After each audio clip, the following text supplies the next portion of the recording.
வணக்கம். இப்போது பூரி மசாலா எப்படி செய்கிறதுன்னு சொல்லி பார்க்கலாம். முதல்ல 5 வெங்காயம் 5 உருளைக்கிழங்கு எடுத்து வச்சுருக்கேன். உங்களுக்கு எவ்வளோ தேவையோ அவ்வளோ செய்யுங்க. நான் 3 பேருக்கு ஆகிற மாதிரி செஞ்சு வச்சுருக்கேன். இப்போ வெங்காயம் எப்படி கட் பண்ணுறதுன்னு சொல்ல பார்க்கலாம். வெங்காயம் நீளமாக கட் பண்ணிக்கலாம். பாருங்கள், மெல்லிசாக கட் பண்ணிக்கோங்க. நீளமாக மெல்லிசாக கட் பண்ணி போட்டுக்கோங்க. இதே மாதிரி எல்லா வெங்காயமும் கட் பண்ணிக்கோங்க. பாருங்கள், இந்த மாதிரி மெல்லிசாக இருக்கும். அப்புறம் இந்த உருளைக்கிழங்கு இப்படி 2ஆக கட் பண்ணி இப்படி தோலோடு வேக வச்சுக்கோங்க.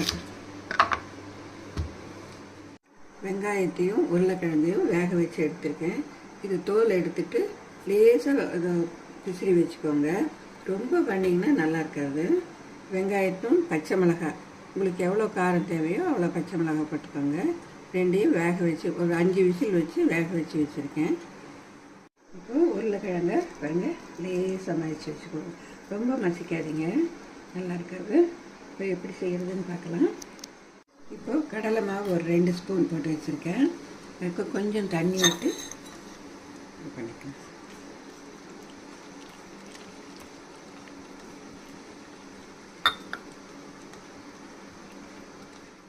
கடலை மாவை இல்லை கட்டி இல்லாமல் பிசைஞ்சு வச்சுருக்கேன். இப்போ ஒரு வானிலையில் கொஞ்சமாக எண்ணெய் விட்டு கொஞ்சம் பெருங்காயம்,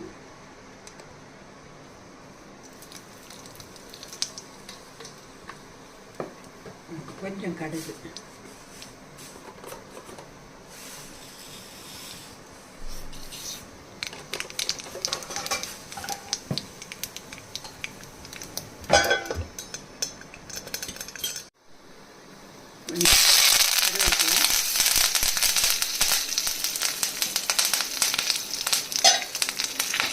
போட்டு வெங்காயத்தை போட்டுருவோம்.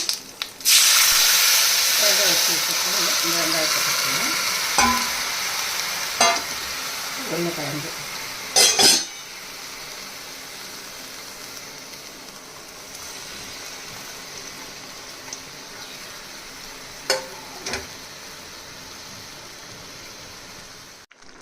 உருளைக்கிழங்கு வெங்காயமும் நல்லா மிக்ஸ் பண்ணிக்குவோம். கொஞ்சம் மஞ்சள் பொடி, ஒரு 1/2 ஸ்பூன் மஞ்சள் பொடி போட்டுக்கலாம்.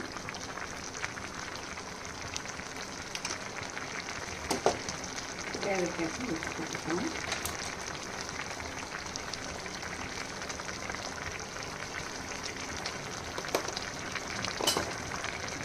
நல்லா மிக்ஸ் பண்ணலாம்.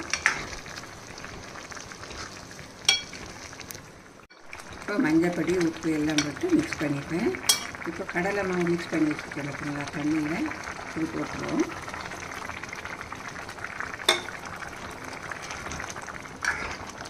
நல்லா இது வேகிற வரலாம் கொஞ்சம் இருக்கட்டும். கொஞ்சம் தண்ணி வேணால் விடலாம். கொஞ்சம் தண்ணி விட்டு, ரொம்ப தண்ணி விட வேண்டாம், கொஞ்சம் தண்ணி விட்டு கலக்கலாம்.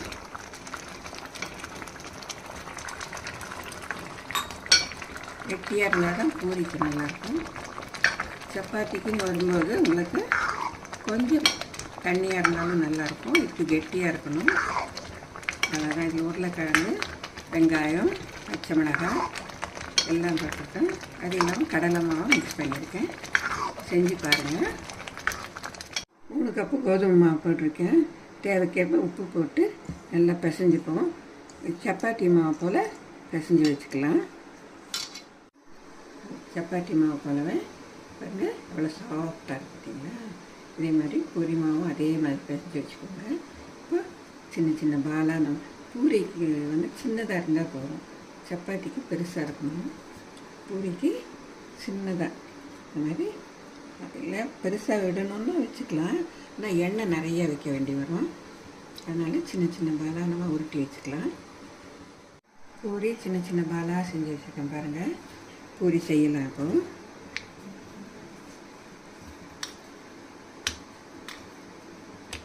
ரொம்ப மெல்லிசாகவும் வேண்டாம், ரொம்ப தடியாகவும் வேண்டாம். பாருங்க, இந்த மாதிரி எடுத்துப்போம்.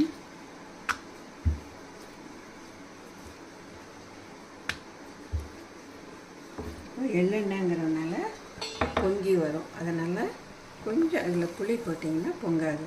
பாருங்கள், புளி போட்டு வச்சுருக்கேன். பாருங்கள், இந்த பபிள்ஸ் எல்லாம் குறைஞ்சிடும். இப்போ இதை எடுத்துடலாம்.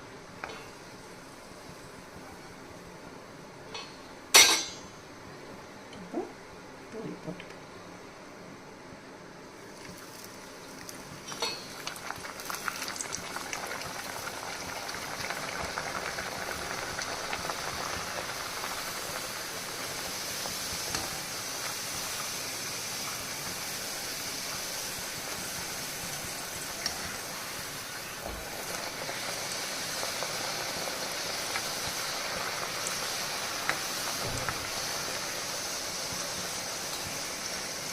இது வெந்தது எப்படின்னு பார்க்குறது கொஞ்சம் இந்த இதெல்லாம் அடங்கிட்டு பின்னாடி வெந்து போச்சுன்னு அர்த்தம்.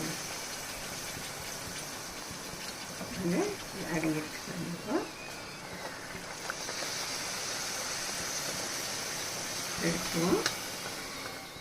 பாருங்கள், பூரி செஞ்சு முடிச்சாச்சு. பூரிக்கு மசாலாவும் சட்னியும் செஞ்சுருக்கேன். இதே மாதிரி செஞ்சு நீங்கள் சாப்பிட்டு பார்த்து கமெண்ட்ஸில் சொல்லுங்கள். ஸோ இது பார்த்ததுக்கு ரொம்ப நன்றி. லைக் பண்ணுங்கள், ஷேர் பண்ணுங்கள். என்ன நிறை குறை இருந்தாலும் கமெண்ட்ஸில் சொல்லுங்கள். இது பார்த்ததுக்கு ரொம்ப நன்றி.